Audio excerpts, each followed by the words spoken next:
Some new predictions made for Oklahoma on a few top recruits. And today we're talking Sooner recruiting with Josh McCuistion of Sooner Scoop. Trenches are a priority for OU this cycle, so we're going to focus on that. But also, this is the first weekend out of the dead period, and OU has something special planned this weekend. We're going to get into it all in this video. But first, OU fans, do me a favor and hit subscribe to the On3 Recruits channel. We're talking Sooner recruiting all offseason, so go ahead, hop on board, and hit subscribe. All right. Let's bring on Josh McCuistion of Sooner Scoop. We're going to get right to it on the front line in the trenches. Here you see it. These are the top targets. And we'll start at the top with Tai Haywood, five-star offensive tackle. Now, yesterday was RPM day here at On3, so if you saw a lot of predictions going in, then now you know why. Tai Haywood, who's predicted to OU, but it came from Justin Wells, a Texas writer. Was this like a jinx pick, or are you believing that Tai Haywood is trending to Oklahoma right now? Well, I want to give Justin his credit. He did beat me to the punch, but that is something I added to later in the day myself and went in with. Now, I don't know that I have Justin's confidence that shows in our prediction levels, but I definitely think Oklahoma is on the right track here with Tai Haywood. You know, you talk to some different staffs, different people that have been through Denton Ryan over the last couple of months, and it just sounds like not only does Tai like Oklahoma a lot, and there's a lot of I think it's a good fit for his personality. He's kind of a quiet, reserved kid. He really likes Oklahoma, just kind of the way Bill Bedenbaugh's kind of matter of fact, but also one of the bigger things that I don't think people are talking about enough, his family seems like they're very gung-ho about Oklahoma right now. So I think we'll see how much those factors end up. We all know with recruiting, things can happen late, but I really do like where Oklahoma is right now with Tai Haywood. What do you think in terms of his decision timeline? I mean, landing a Tai Haywood, you can build a whole offensive class around a left tackle like that. So what are we looking at in terms of decision timeline here? I don't get the impression that anything is right around the corner. Now, if you told me midsummer, like we see so often now where guys are kind of in the bag by 4th of July, that kind of thing, I could absolutely believe that is possible. Do I know that it happens, or am I certain that it happens? No. Like again, that's the give and take where you're right. You can build your class around it, but at the same time, he's a guy that you'll wait for as long as he wants to wait. So Oklahoma has to be patient with it, and everybody else as well, obviously. But my guess is just based on the kind of, like I said, the kind of personality he is. He doesn't love all the attention, doesn't want to be in front of cameras all the time answering questions. So I would guess he'd like to get this done probably by the start of the season. Okay, now we know Oklahoma is in a battle for five-star offensive tackle Michael Fusi. Do you think this is primarily Texas and Oklahoma right now as we kind of head out of the dead period? It kind of feels that way. A&M, you can tell they're making up some ground. Yeah. I think under the Jimbo Fisher regime, they had really kind of slipped in his eyes. I think he had kind of waited for A&M to get involved. So I think Oklahoma and Texas had really built a strong bond early on, and I think that's showing. Missouri's a dark horse. He loved that visit that he took up there a couple of months ago. So I think that's something that has to be looked at. But if you told me, if you said, okay, pick two schools, I think it's Oklahoma and Texas, and I would say probably a 75% likelihood he's going to pick one of those two schools in the end. So it's going to be an old battle. We don't see these as much anymore. With all the schools that now recruit Texas so heavily, but this feels like this could be an old kind of Red River battle again.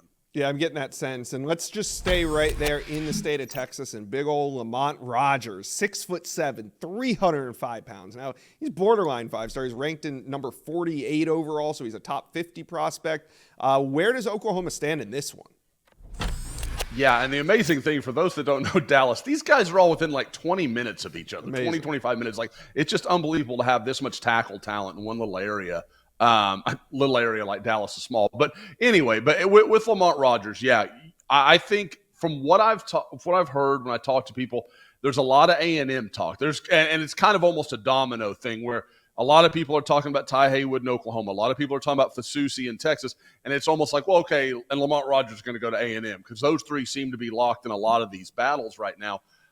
The school that I hear a lot, though, along with Oklahoma, is LSU. So I know they've made a big impression on him. He's really liked those visits.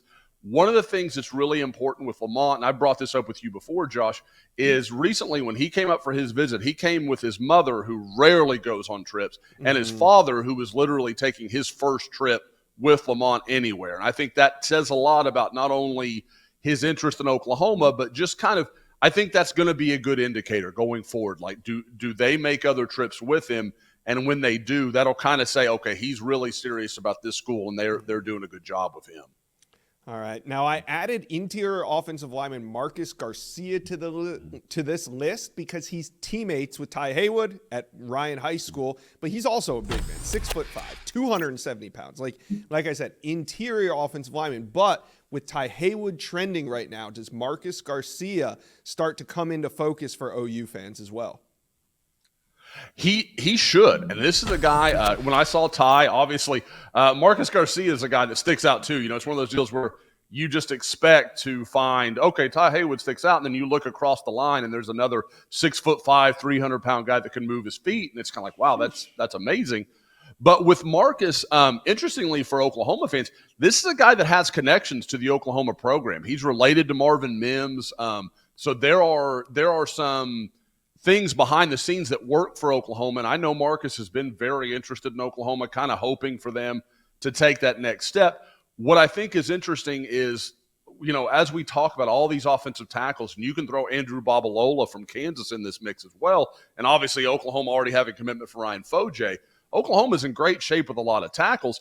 What they've got to figure out is who they're going to really focus on, who they're serious about, and what are their numbers going to look like for the interior of the offensive line. Tackle is a huge need. They're going to address it with 3 or 4 guys. There's no doubt in my mind. But on the interior, how many spots do they have? And if they have 2 or 3, I could absolutely see Garcia being one of those guys. All right, well, we're going to follow this storyline because it's probably one of the most important of the offseason for Oklahoma fans. That's offensive line recruiting. But we're coming out of the dead period, and this is going to be just one of the first of many big visit weekends on OU's campus. And this weekend, though, kind of has a theme, right? It's called Future Freaks. What is this all about? Yeah, this is really a weekend that Oklahoma has set aside. They've had a couple of junior days already. This is largely about the class of 2026. Now, they're going to have a couple of 2025 guys that will be on campus, and I know we'll talk more about that later. But there are a lot of their prime, 2026 guys, both from in-state, from Texas. They've got a couple of, they've got a St. John Bosco kid coming in. They've got a guy from Heritage in South Florida. So they are really bringing in a lot of the 2026 and even a couple of 2027 guys from across the country. And I think it's, Josh, just trying to set up those relationships early on and making sure you've got the connections.